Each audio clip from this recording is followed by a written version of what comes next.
Oi, gente rica! Esse é o 40º episódio de Brilhantes Imortais. E a cada semana eu falo de uma pessoa para que você possa assim, conhecer um pouquinho mais sobre a vida dele ou dela, né?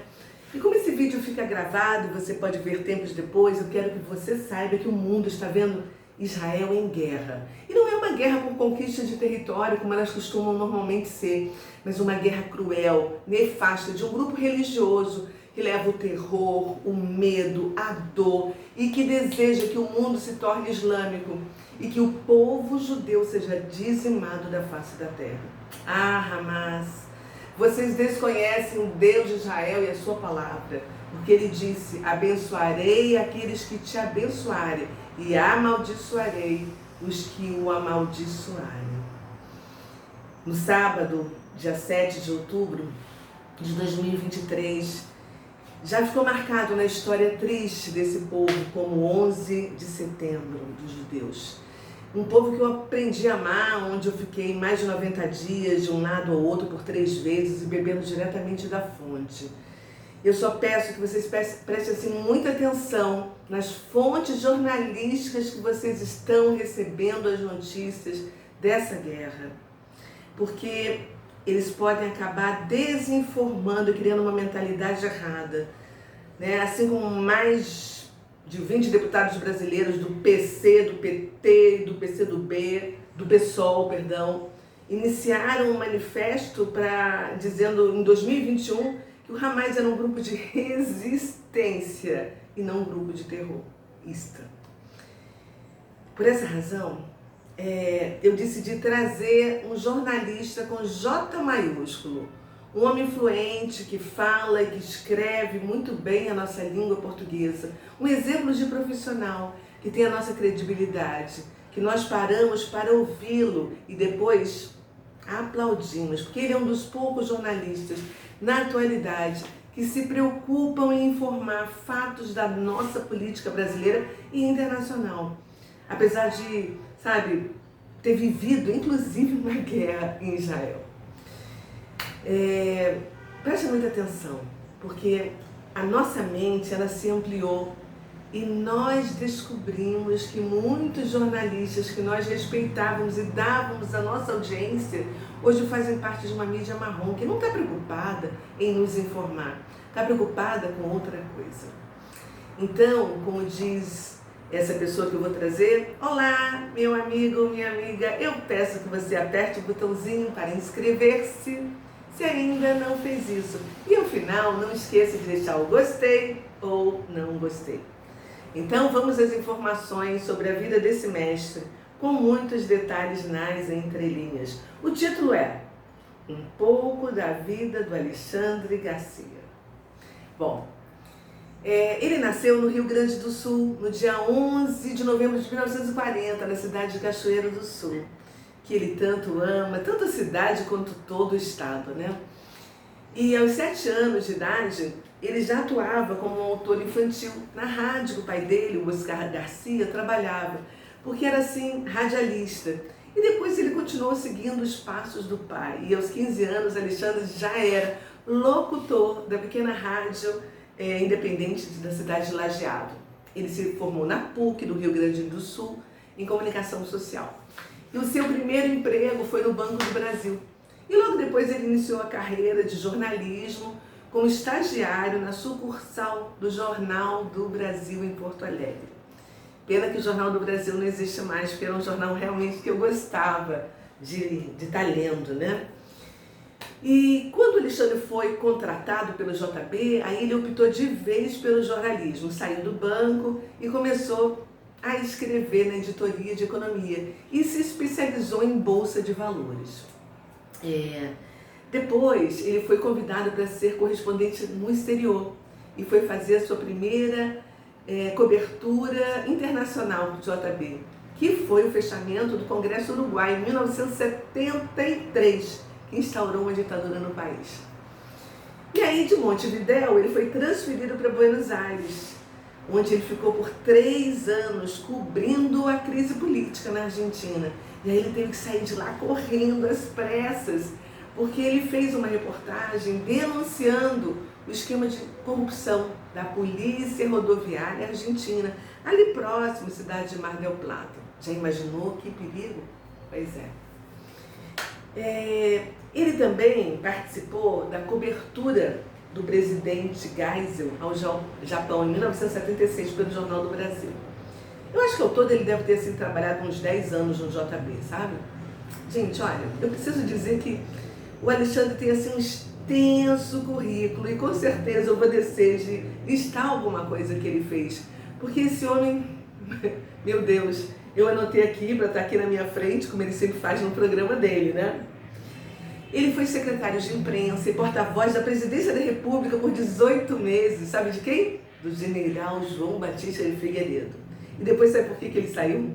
Porque ele deu uma entrevista para a revista Playboy e saiu assim, a parte de cima nu, semi-nu, né? E embaixo enrolado num lençol.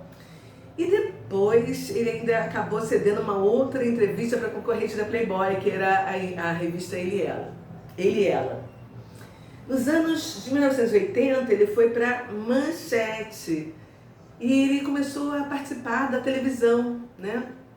Ele foi diretor da sucursal de Brasília e foi também correspondente internacional e cobriu as guerras do Líbano contra Israel, das Malvinas, de Angola e a guerra da Namíbia. Isso. E aí o que aconteceu? No final de 1980, ele foi convidado pelo então diretor de telejornais da Rede Globo, que era o Alberico de Souza Cruz, para ele poder trabalhar na sucursal da Globo. Porque ele chamava assim, muita atenção, né? Porque ele andava de um lado para o outro, com muitos gestos, né? Na televisão, enquanto todos os outros repórteres ficavam assim, parados, como múmia, duros, segurando o microfone. E aí, logo depois, ele se tornou o apresentador e coordenador do noticiário do meio-dia, da TV de Brasília, da Globo de Brasília, e passou a ser depois diretor de jornalismo. Né? Depois ele estreou no Jornal Globo como comentarista político. E ele também foi apresentador do Jornal Nacional, do Bom Dia Brasil, passou pelo Globo Repórter e pelo Fantástico. Eu não sei se você se lembra, mas ele tinha assim, um quadro que era muito legal, chamado A Crônica de Alexandre Garcia.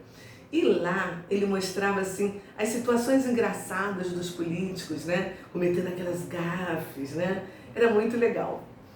Ele também teve um programa semanal que se chamava Espaço Aberto, na Globo News, em 1996, eu acho, onde ele debatia com políticos e autoridades temas como segurança pública, questão agrária, reforma da Previdência, que mais? Prostituição infantil, educação no Brasil, sistema de cotas para negros, entre outros que ainda hoje são temas super atuais. Que mais, gente? Ele também cobriu a promulgação da nossa Constituição de 1988. Que infelizmente, né, tem sido assim, engavetada e outras vezes rasgadas por diversos funcionários públicos assim, de altíssimos salários e que se acham deuses. Alexandre também cobriu eleições presidenciais, né, de 1989. Ele foi mediador dos debates do Lula e do Collor. Ele acompanhou depois, né, a era Collor, né, a posse dele na presidência, eu acho que foi em 1990, a decretação do Plano Brasil Novo e o Plano Collor. E depois a renúncia dele, né, quando aconteceu em 1992 o pedido de impeachment. Sabe o que ele fez também a cobertura? Das conferências das Nações Unidas sobre o meio ambiente e o desenvolvimento que aconteceu no Rio Centro, que foi a Rio 92. E acompanhou também a implantação do Plano Real, as duas eleições do Fernando Henrique Cardoso, né? Em 1984, depois de 88, né? E depois de 30 anos de contrato com a Globo, ele se desligou dessa empresa em dezembro de 2018. E você, conta pra mim, conhece a causa, o porquê, a razão? Nem eu. Mas isso fica para as entrelinhas, porque ainda somos livres para imaginar, não é verdade? Pois é. E aí, 2 anos depois, ele foi contratado pelo Canal Rural, dos programas de Mercado, Companhia e Rural Notícias. Agora, engraçado é que em 2020, em plena pandemia, ele foi convidado para trabalhar na CNN Brasil, no time de comentaristas, num quadro onde ele deveria dar a opinião dele sobre diversos acontecimentos. Mas 1 ano depois ele foi demitido. Sabe por quê? Porque ele defendia o tratamento precoce. Porque ele manifestou o seu apoio ao governo do melhor presidente que o Brasil já teve até hoje, né? Jair Messias Bolsonaro. E também porque ele criticou a cobertura da mídia sobre o governo do mito. Ou seja, a CNN mostrou que não respeita a opinião diferente da dela. E acabou perdendo grande parte da sua audiência, né? Com a saída do Alexandre. Eu mesma fui uma que parei de assistir a CNN, né? No mês passado, em setembro, ele foi acusado, gente, de promover uma campanha de desinformação sobre as consequências da chuva no Rio Grande do Sul. Vai vendo. Logo um homem que ama o seu estado e conhece, assim, com uma palma da sua mão os lugarejos, as cidades e tudo o que aconteceu ali nos governos passados. Hoje o Alexandre é um jornalista independente, livre, que leva a informação muito a sério, que não aceita narrativas vendidas para desinformar o povo com segundas e terceiras intenções.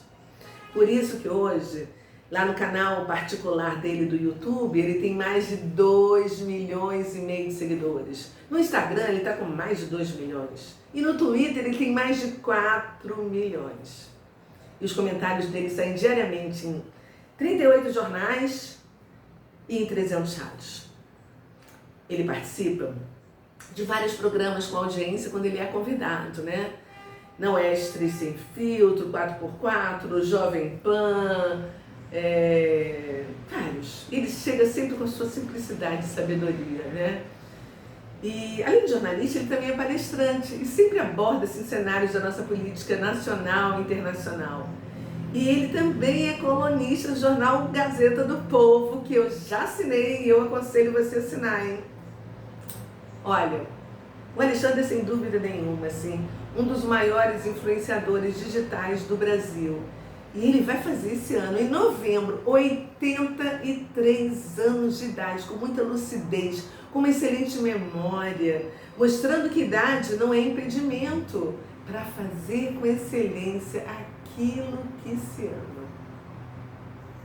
Ele é casado com a sua segunda esposa, Magda Ferreira, desde 2019. Ele é pai do Gustavo, da Júlia e da Denise, avô de 14 netos e bisavô, eu não tenho certeza, mas acho que pelo menos de 14 bisnetos, né? Olha, sem dúvida, ele é assim, o profissional da imprensa brasileira que mais recebeu medalhas, né? E apoio. Ele tem mais de 40 premiações de instituições militares e civis, além das honrarias brasileiras. Ele também recebeu da Rainha Elizabeth II a Ordem do Império Britânico. Olha que chique, hein? Pela cobertura jornalística que ele fez durante a Guerra das Malvinas, né? Isso sem contar que ele recebeu, assim, trocentos títulos de cidadão de várias cidades, né? Ele tem mais medalhas do que o nadador Gustavo Borges. Imagina.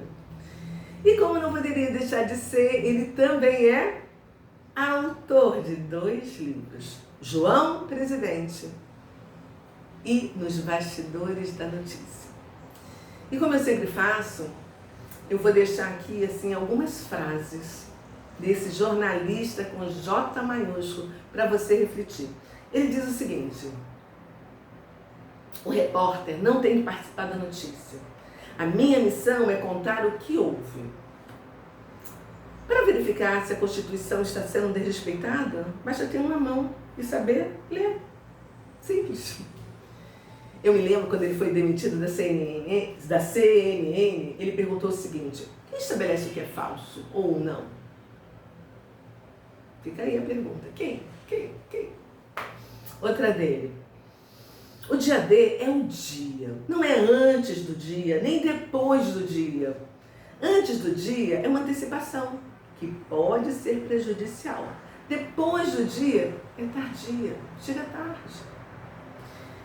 Vai vendo, tá? O que mais?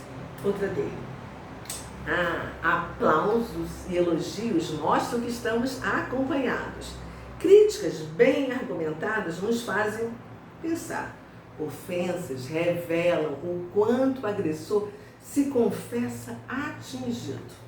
Pessoas são a bússola e o termômetro. Outra dele. Não plantam nem colhem, mas comem e são anti-agro. Ai, meu Deus. Eu vou deixar mais uma para você, tá? Tem muitas dele, mas eu vou deixar mais uma. Você é eternamente responsável por aquele que elege. E aí, gostou? Pois é. E como eu sempre faço, eu termino cada vídeo com a frase de uma pessoa assim muito especial. E hoje a frase é de uma amiga mineirinha, uai. Ela é corajosa, resiliente, persistente. E ela é muito ousada, tá? Nós nos conhecemos através de um curso digital do MDM que nós fizemos no início de 2020, eu não me lembro exatamente o mês, mas foi logo no iniciozinho. E nós estamos juntas no mesmo grupo até hoje, que ela criou, tá? Ela é a Letícia Maria Gonçalves, dona da agência de conteúdos digitais humanizado e estrategista de redes sociais. E a frase dela é: quando você cuida das pessoas, Deus cuida de você. Já parou para pensar nisso? Pois é.